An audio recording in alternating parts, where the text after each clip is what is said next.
కూడా నిలబడి నువ్వు అలా మాట్లాడకు, మ్యాన్ హ్యాండ్లింగ్ అని ఎందుకు అంటున్నావు, మాట్లాడొద్దు, అది మ్యాన్ హ్యాండ్లింగ్ కాదు, రాజులు వేశారు ఆర్డర్, తిను పాటించాలి, పాటిస్తున్నాడు.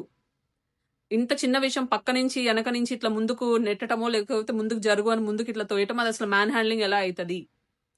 అవే సిచ్యువేషన్స్ అండి. ఎందుకంటే పెద్ద పెద్ద గొడవలు అవ్వకపోవచ్చు. ఎందుకంటే తనకు ఆ ఛాన్స్ రాకపోవచ్చు. వచ్చిన ఛాన్స్ ని తీసుకోవాల్సింది కళ్యాణ్.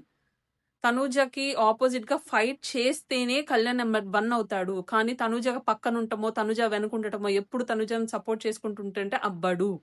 నామినేషన్స్ లో ఏం తెలిసిందంటే డెమోన్ అంటున్నాడనమాట. నువ్వు నాకు సపోర్ట్ చేయలేదు, తనూజ దగ్గరికెళ్ళి తనూజతో మాట్లాడావు అని. అయితే దానికి నేను తనూజకెళ్ళి నేను సారీ చెప్పమంటున్నాను, వాడు ఫీల్ అవుతున్నాడని. లేదు, డెమోన్ చెప్పింది కరెక్ట్. నువ్వు డెమోన్ వైపు ఉండి ఖచ్చితంగా నువ్వు ఎందుకు అంటున్నావు అది అని కొంచెం వాయిస్ రైజ్ చేసి ఉండుంటే అది కొంచెం ఫైట్ అయ్యేది. అది కొంచెం ప్లస్ అయ్యేది.